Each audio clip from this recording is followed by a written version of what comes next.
Assalamu alaikum. And right before you guys listen to this beautiful episode that I did with Farah, I just want to put out a little disclaimer. There is a little bit of static towards the middle of the recording. It doesn't go on for more than 2 to 3 seconds per time, but it is from the microphone. I'm so sorry, but inshallah it's not too bad. But I really wanted to put out this episode because there are so many beautiful gems and so many beautiful points that Farah and I talk about. So inshallah, I hope that even though there's a little bit of static in the middle, it's not too much and people are still able to enjoy the episode. Salam. Assalamu alaikum and welcome back to another episode of our podcast, Deen Thoughts. I think we're on episode 11 now. And we're back with Farah. Inshallah, we're going to do another episode, kind of a girly one like the first one. But we're going to be talking about love in Islam. So we're going to talk about ayat in the Quran where Allah subhanahu wa ta'ala touches upon love. And we're going to look at the best example, the Prophet Muhammad sallallahu alaihi wasallam and his wives, and the way that he showed them love, basically, to be able to learn from the best, because he is the best. So I'm going to start us off, and I'm going to basically explain. So literature basically breaks up love languages into 5 main love languages. So there's physical touch, words of affirmation, quality time, acts of service, and giving gifts. So they say that generally the love language that you give to people is the love language that is your main love language. So everyone has a main love language. So I'm going to go through all of these 5 love languages, and I'm going to explain and give examples of the Prophet and his wives to kind of like show that he was the best husband ever and he was the best man, best creation aslan. So starting off with physical touch, so one time the Prophet Muhammad sallallahu alaihi wasallam was sitting with Aisha, and Aisha was on her menstrual cycle. And so they were basically eating dinner, and just like imagine this scene, okay? It's like the Prophet ﷺ is sitting here and like Aisha sitting across from him, and they're now like looking directly at each other. He's looking at her from like the corner of his eye, so his head's like kind of down and he's kind of just like glimpsing at her. So already you can see that kind of like, I don't know, like tension, a good tension between them. So then Aisha, she takes a morsel of meat and she bites into it, and then that like Prophet Muhammad ﷺ, he like looks at her and he like kind of like laughs. And so she takes the same morsel of flesh and she gives it to the Prophet. He picks it up and he bites it from the same exact spot that she bit from. And he looks back at her and she kind of like blushes and she turns a little bit red. And this is where the Prophet ﷺ, he gave her the nickname Al-Hamra because she used to blush. So he was like, it was like so cute. And the same thing happened with a cup of water. She was drinking a cup of water and she gave it to the Prophet and he turned it to the same spot that she drank from and drank from it. Now this, aside from the fact that it shows us the love between them, it shows us because it was a common Jewish practice for men at the time to not be able to touch or like be near women when they were on their menstrual cycle. So this is like the Prophet coming and show like that's not what you're supposed to be doing, you know, like it's normal. And I think the greatest example is that the Prophet Muhammad ﷺ actually died in the lap of Aisha. So he like died in her lap, and that just shows you the amount of love that he had between her. That's where his last words, that's where his last moments in life were, between her arms and her lap. The second one is words of affirmation. So the Prophet Muhammad ﷺ, one time a companion came and asked him, this story is like, it's kind of sad, but it's funny at the same time. He came and asked him, who is the most beloved people to you? Because he thought the Prophet was going to say it was him. But the Prophet actually ended up saying that it was Aisha. And when he said, oh, okay, so from the men, who was it? He said, Abuha. So instead of saying her father, Abu Bakr, he associated her father with Aisha. And this shows the amount of love that he had for her. And subhanAllah, it shows that he was not shy to express his love for Aisha and for all of his wives in front of people. He made it very like abundant. It was so obvious to people. And even like with words of affirmation, one time the Prophet, he was out late and it was the night that he was supposed to spend at Aisha's house.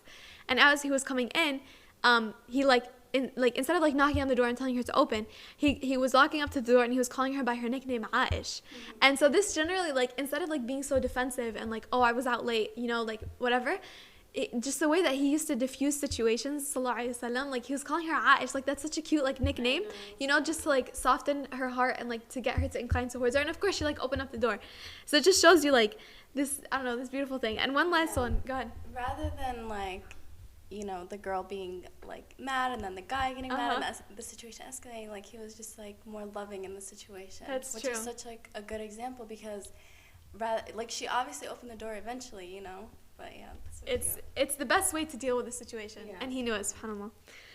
The last one for words of affirmation, One time, and I think we shared this before in the love episode that I did with my brother Jad, but so one time, Aisha and the Prophet Muhammad ﷺ had some companions over, and another one of the wives sent food and Aisha got mad. She was like, "Oh, you think I can't cook?" So basically, she took the food and she kind of like threw it on the floor because if she was so mad. So instead of like, I don't know, like typically if you think about that now, people would get mad. You know, the husband would get mad at the wife. Why are you overreacting, Marshu? Instead of doing that, he literally just looked at his companions and he was like, "Gharat ummukum, your mother got jealous." Like just a beautiful way to diffuse the situation. He's not like yelling at her. He's not, it was just like calm, and it shows you words of affirmation. Yeah, like gharat ummukum. Like it's just so simple. Okay, moving on. Quality time. So when we look at quality time, we have to put in perspective that this is a prophet, So he had to fight, he had to govern, he had to take care of people and every single thing. But he still had time to spend with his wives. And I think the best example, which I think people have heard before, is when the Prophet Muhammad ﷺ, so whenever he used to go on a journey to fight or anything, he always took one of his wives with him. So there's a narration of him and Aisha where he literally told a whole army of people going to fight and die in the sake of Allah, like shuhada, inshallah, to move forward a little bit so he could race with Aisha. Like if that's not quality time, I don't know what the heck is. You're literally about to go fight or spread the deen of Islam and you don't know what the heck is going to happen, but you're taking some time out to just race with Aisha. Yeah, exactly. So the first time they did it, she ended up winning because she was younger. Then the second time, he ended up winning because she was getting a little bit like older. And he didn't even challenge her for a third one. SubhanAllah, like he's taking her feelings into consideration because he probably would have won the third time. Yeah. So he just said this one for that one to kind of like show her it's like, okay, now we're equal, now we're like the same, Yeah. It's so beautiful. The fourth one is acts of service. So this one, I think the best example is when one time someone asked Aisha, how is the Prophet in the house? And he says that he's in the service of his household, So, and we see this on and on, even outside of the house. Like, I think there was one battle where, I think it was the Battle of Khandaq or something. The Prophet Muhammad ﷺ actually went out and dug, He dug in the trench. He didn't tell people to do things. So he would get up and do things himself. And if that's what he used to do outside of the house, imagine what he used to do inside of the house for his wives, And then the last one, giving gifts. So to kind of put into context, gifts at that time were very simple, So the Prophet Muhammad ﷺ, when he was marrying Aisha, so Aisha was the only virgin that the Prophet actually married. So to kind of diffuse that anxiety that she had on the first night, he got her a cup of milk, which might seem a little bit insignificant for us because it's just milk. But at that time, it's something very like, it has a lot of worth, So he got her a little cup of milk. He gave her this little gift so she could kind of just feel a little bit more relaxed, at ease, and calm. So it's kind of like, these are just examples of these categories, and there's more that don't even like fit into these specific categories that we have deemed, as love languages. But it's just looking at examples that this is what the Prophet was. So it's for both men and women, like this is what the Prophet did, but how did his wives react, or like, so it's just like, it's a perfect example for a true love story, not a fairy tale like Cinderella or Snow White, which are not like true, It's a real example. Yeah, and it's amazing to look at Prophet Muhammad ﷺ and the way he treated his wives when, we're looking for a spouse nowadays, because he treated them so perfectly. Like, that's true. No matter what the situation was, no matter the argument, like he was always fair and kind with them, and he was always gentle, and that led them to want to be gentle with him as well. That's so true. You get what you give. Yeah. So it's like reciprocation. Yes, for sure. So I wanted to talk about Khadija radiallahu anha, and I'm going to give like a little backstory, of her life. So she came from a very wealthy family. Her father was a very wealthy businessman from Quraysh, and she was also a successful businesswoman. So after her father died, she inherited the business. So she never like traveled on the caravan. She always hired people to do it for her. So, one day she was looking for someone noble and honest, and people, they referred Prophet Muhammad ﷺ because they knew he was very trustworthy and he was very noble. So she offered him double in the profits that she offered anyone before. So in return, as a reward for this, Allah rewarded her with double the profit. So he always brought back double than what anyone had ever given her. Yeah. Oh, I didn't know that. So on one of the trips Prophet Muhammad ﷺ he took Khadija radiallahu anha's bodyguard, Maysara, with him. And, Maysara like noticed all these little things about him. And the first thing he noticed was he sat under a tree that no one but a prophet sat under. And then another very special thing he noticed was when he was walking, he noticed as if two angels were protecting him from the sun. Wow. So, he came back and he reported this to Khadija radiallahu anha. And, obviously she became a little bit interested. So she went to her cousin and, she talked to her cousin a little bit about it. And then she went to her friend and her friend was like, okay, do you want me to go and, kind of initiate it, speak to him about it? And she was shy at first. Any girl would be shy, like, usually you see the guy initiate it. That's true. It's not usually the girl. She felt so strongly for him. So she was just like, okay, yeah. So, they both, like, became interested in each other. And then, so after he confirms that, he's interested in her, Nafisa and the Prophet ﷺ, they go to Abu Talib to discuss the marriage proposal. So, now they're married. Mm-hmm. So their marriage was more than just, like, a husband and a wife. They were literally partners in everything. He loved her more than anything. She loved him more than anything. And, it was shown because they both had such strong for Allah subhanahu wa ta'ala that it took, like, a toll on their relationship. Because they loved Allah subhanahu wa ta'ala so much, they both began to love each other more. So another thing that was so important was their home was such a beautiful place where people in need, they would come to their home and they were never ever turned away. That's amazing. Yeah. It's like an initiative between you and Allah. So Khadija radiallahu anha and Prophet Muhammad sallallahu alaihi wasallam, they had 4 children. Mm-hmm. They had 4 daughters, and they were obviously a wealthy family because of the business, but they never came off that way because anytime someone would come to them, they always shared their wealth. They always made sure that everyone around them was good before they became comfortable. So alongside all the joy that they experienced, they obviously experienced heartbreak. So after their 2 sons died, Al-Qasim and Abdullah, the Prophet Muhammad sallallahu alaihi wasallam, he was obviously hurt about it and depressed about it, but he noticed how Khadija radiallahu anha, she was obviously, she's a mother, she loses 2 of her children. Kids, yeah. And she didn't even get to watch them grow up. And after experiencing her go through that pain and then watching her have such strong tawakkul on Allah and how she carried herself with it, obviously she was hurt, but she never let it destroy her, Right. So he fell more in love with her because of that, because of her hurt. And that's such a beautiful thing because when people see someone that's depressed, they leave them alone, but Prophet Muhammad sallallahu alaihi wasallam, he was always with her, she was always with him, and they turned that into such a beautiful thing, So another thing I wanted to mention was when the Prophet Muhammad sallallahu alaihi wasallam, the first revelation came down to him and how Khadija played such a huge role in comforting him after that. So he went there for a whole month. And, usually when a guy leaves his wife for a whole month, she would obviously be upset about it. But he did this constantly, where he would leave for a couple days, come back. But he always went there to, be alone in solitude and, worship Allah subhanahu wa ta'ala. So, he went for a whole month one time. And she sent him with packages of food and clothes. I heard she would actually go and deliver these. Mm-hmm. And she was pregnant at the time. She was. So imagine she's climbing up. And they were now I think if you climb up the mountain there's stairs. Yeah. But from before, imagine this pregnant woman, she's probably in her 30s, 40s, mm-hmm. climbing up a mountain. I know, subhanAllah. And another thing is she sometimes went with him. Wow. They would leave their children with someone that they trusted, a family member, and she would go with him sometimes. She was so supportive. She was. Oh my God. SubhanAllah. So, when he went for that month, one night she felt something in her heart. She felt something was wrong.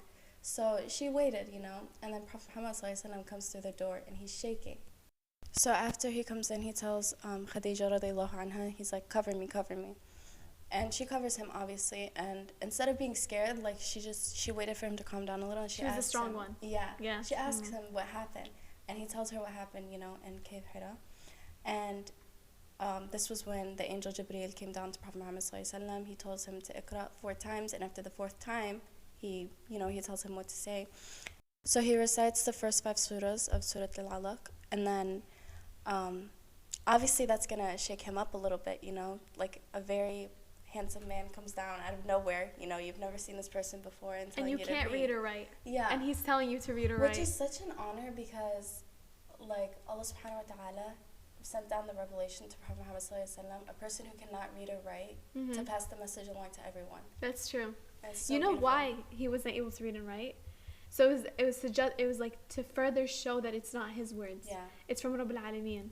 Yeah. And it just proves this, subhanAllah. So on his way home, he hears something. He hears a voice from the sky, and it's Angel Jibreel saying, Ya Muhammad, you're the messenger of Allah. So he looks up and he sees Angel Jibreel in his actual form. And this was one of 2 times that he's seen him in his actual form. The second time was during Isra al-Mi'raj.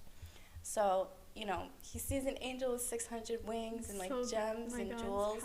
So, you know, like the reason why he felt like that when he got home was justifiable. Like it's so much that just went down. Yeah, like it's within crazy. one night. Yeah. So this is what Khadija radiallahu anha says after the Prophet Muhammad explains to her what happened. She says, "Are you afraid that something bad is going to happen to you, like a jinn or possession?" Then she says, "This can never happen to you, and I swear by Allah that Allah would never humiliate you." And then she explains, "Because you maintain the ties of kinship, you keep good ties with your relatives.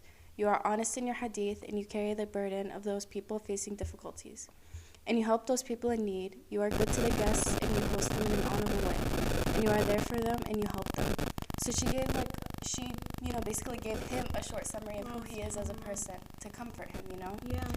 And this is so important because usually when like a man is stressed or like, you know, something bad happens, the wife is usually the one that's so worried. That's But true. she was the one who was like firm and strong, and she was comforting him. So rather than adding on to that stress, she helped him more.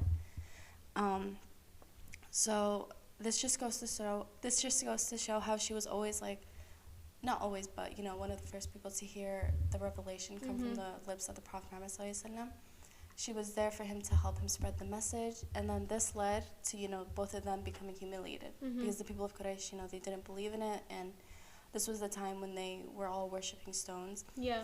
And no matter what, you know, basically everyone who loved and respected her turned their backs on her. And she was wealthy. She was very well known and respected. And honorable. And she gave that up for not just like the Prophet, but for the sake of Allah subhanahu wa ta'ala. And, you know, after giving all that up, it obviously took a toll on her. Like, not mentally, like on her health, you know. Of course, yeah. She became weak and she became very tired, and then that eventually led to her passing. So after she passed, the Prophet Muhammad sallallahu alaihi wasallam actually says, "Her love had been nurtured in my heart by Allah himself."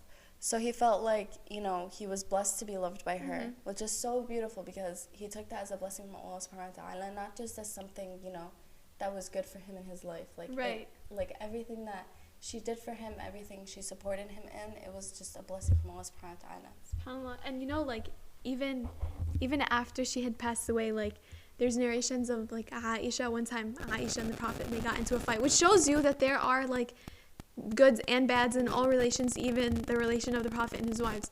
But she basically, when she was mad in the heat of her anger, she said, did Allah subhanahu wa ta'ala not send you someone better than that toothless old woman? And she was talking about Khadija. And the Prophet got so mad, and subhanAllah, just see the way he reacted, he just like didn't say anything, and he just like kind of like, okay, he was like, I'm done. And she felt so bad for saying that. And he explained to her, he's like, no, because she loved me when no one else loved me. She stood by me. She bore my children. You know, like, the lineage of the Prophet comes from her children. He had another kid with another one of his wives, Mira, but there's no dissension. Not like, the majority is from Khadija. So it just shows you that love. Even like Khadija, you know, she was married 2 times before the Prophet, but like Allah subhanahu wa ta'ala wanted to give her someone even better and like literally most honorable. Can you imagine being married to the Prophet? Like, that's amazing. But yeah, it just, like you said, like, it goes to show how even in the bad situations between these relationships, he never ever reacted irrationally. Like, he was always very calm, and like, he always showed them love still, you That's true, yeah. Like, she said something so nasty to him, and I know, imagine that right now. Probably people would end up in divorce. Literally. Honestly, I'm not gonna lie. It's crazy. Yeah. And this kind of goes into the point that I wanted to mention. So in the ayah in the Quran, Allah subhanahu wa ta'ala, he explains that he created us in pairs, and that he put between us mawadda and rahma.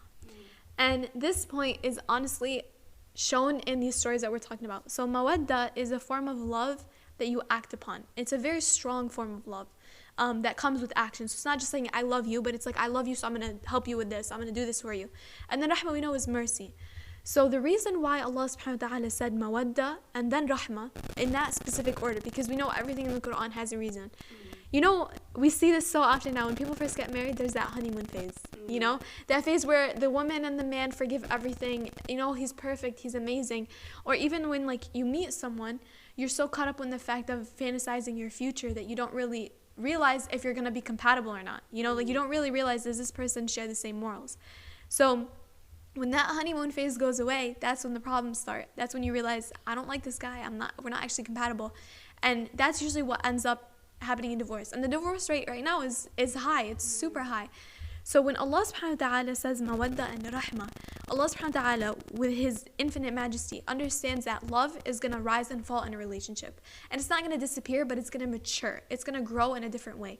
So in times when this love is a little bit down, or it's a little bit not where you want it to be, that's where the rahmah kicks in.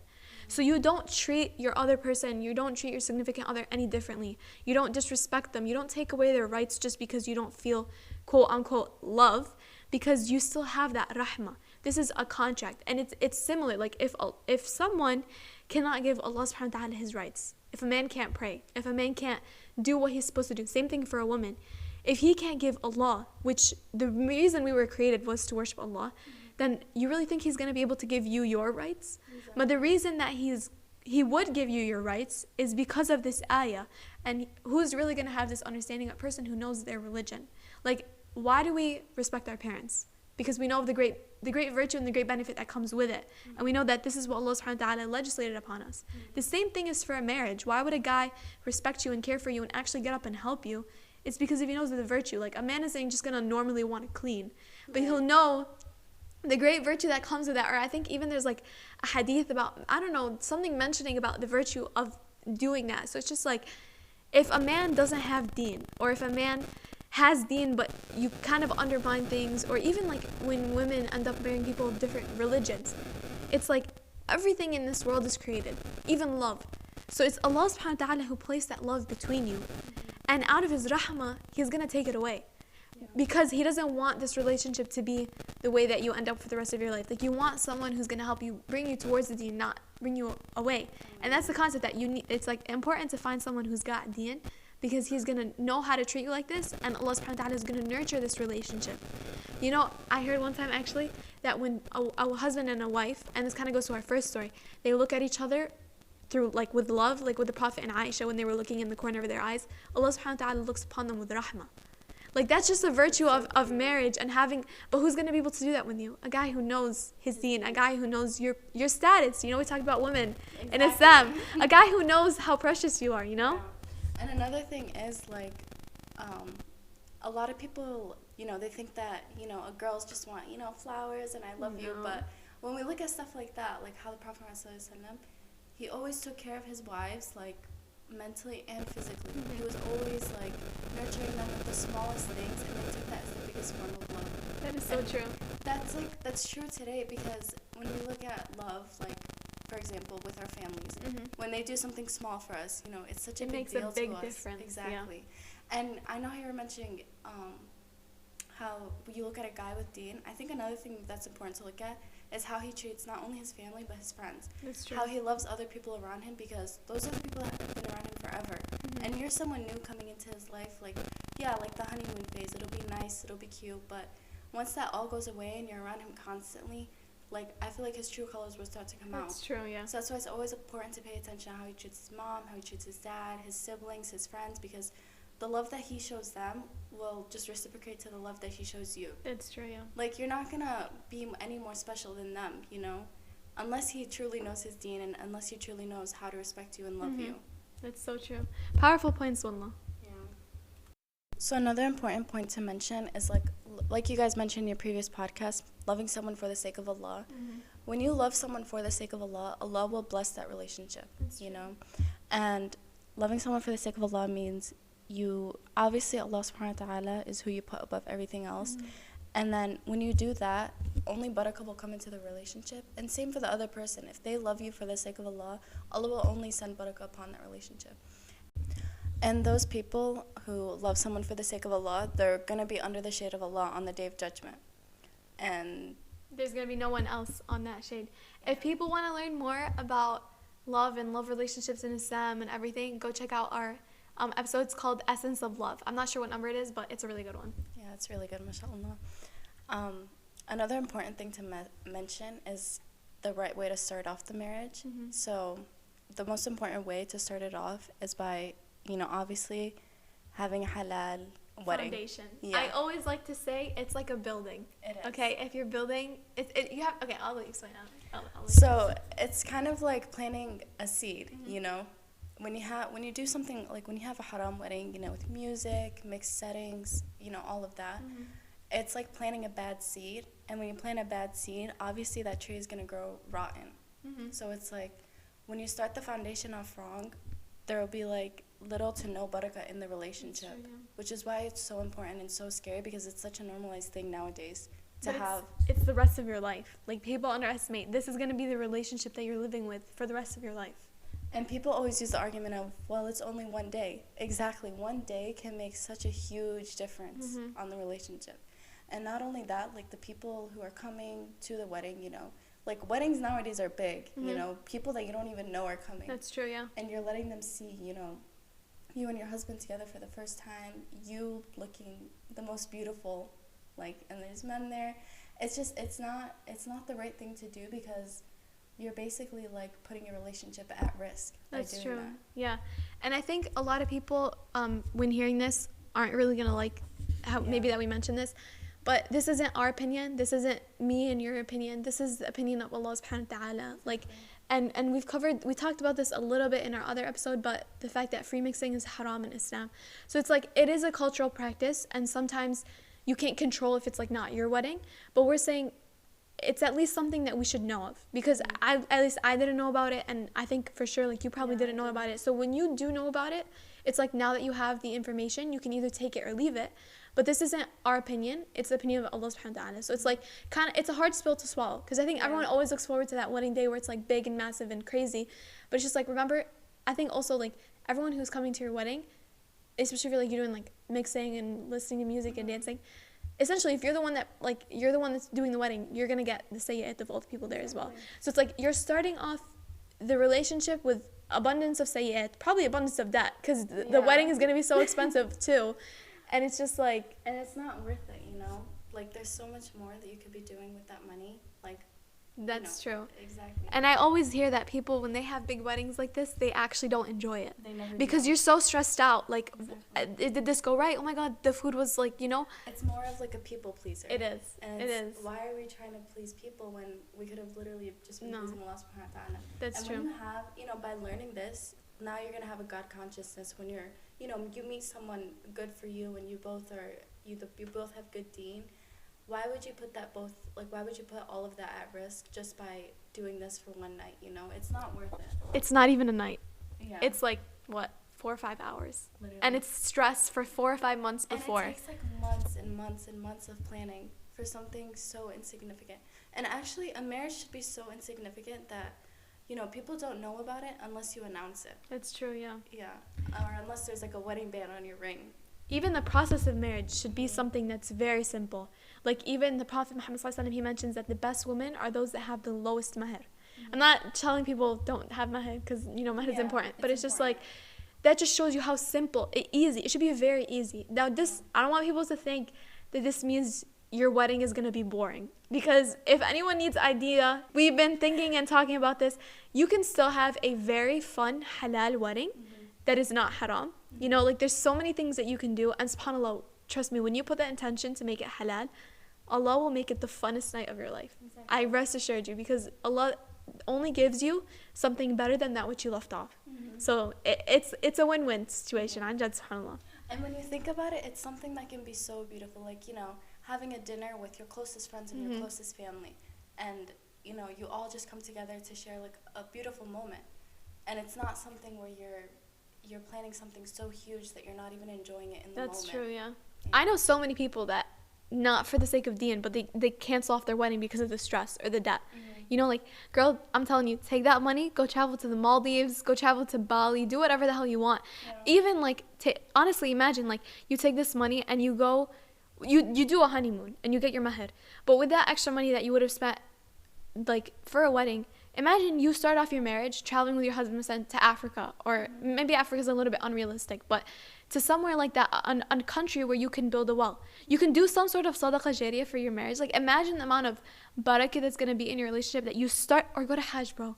Yeah. Go to Hajj or That is Umrah. planting the best seed. Like, that's literally. and then after that, go to Africa. And it's just Allah subhanahu wa ta'ala, عن جد, will, when you put the intention, when you do something halal, trust me, it's going to be perfect. Like, how many people have marriages and then they hate their husband, but they're still living with him? Yeah. You know, it's not to say that it's impossible for people who do it the right way with the deen, but that's just what Allah subhanahu wa ta'ala qadar. That's his qadar. But it's like, as you do what you do, and then Allah subhanahu wa ta'ala comes with the rest, you know? Reward you for it, yeah. So that's it for this episode, inshallah. It covers a good amount of ground, you know, talking about the ultimate and true fairy tale, if I could say, because it's like, you know, it's the right kind of fairy tale, and it's the kind of fairy tale that I think people should aspire, because I always used to think, oh, there's like no love left in the world, but there is. Trust me, if you find a guy who knows his deen, who respects you, we said there might be problems, there is going to be problems. Also, if there's not problems, it's not a healthy relationship. But when you take everything back to the Quran and the Sunnah, it's going to be amazing. Like, inshallah. And this could be for guys too. If you find the right girl, like, and you go about it the right way, we hope that you learn about the proper. Like, when you look at the way he treated his wives, the way he went about everything, we hope that you learn from his actions, because he truly did treat his wives in the most beautiful way. That's true. And it's a guide for both girls and boys. Girls look at how Khadija, how he was, like how Aisha was, all of that stuff. And for the guy's side, looking at the Prophet, how he perfected this relationship. It's both, and it's so important. I think there's a stereotype where it's like men shouldn't be like lovey-dovey or shouldn't want to learn about stuff like this. No, this is a part of our deen. It just shows you that it's important that it was revealed to us, that we know it, so we should learn it. Yeah. You know? SubhanAllah. So, like we said, we both hope that, you know, male or female, you both learn from this. Benefit from this, yeah. And I feel like learning about all of this, I feel much more open-minded, and alhamdulillah, like, it was such a beautiful thing to learn about. It was, yeah. It kind of made me want to cry, low-key, but... There's a lot more out there. There's a lot more that we didn't mention. Like, even Ali and Fatima, they have a beautiful... That love story beautiful. So just really quickly, there's this one story where one time Fatima was using a miswak, and Ali used to write poetry, like, all the time. And so he wrote a poetry basically cursing the miswak because he was jealous that it was in the mouth of his wife. Like, that's kind of love. Have you ever read the poem that he read to her when she died? Yeah. That one is on YouTube, guys. I think it was Amr Sulaiman. He was even crying. It was beautiful. Like, amazing, so amazing, beautiful. amazing. It's amazing. But yeah, there's so many love stories that we can look up to, like love stories that are actually inspiring to us, because those couples, they always put Allah subhanahu wa ta'ala in their relationship. Yeah. And that's what guarantees the success, wallah. I one time heard that a woman should be so lost in her love for Allah subhanahu wa ta'ala that a man has to fall in love with Allah to find her.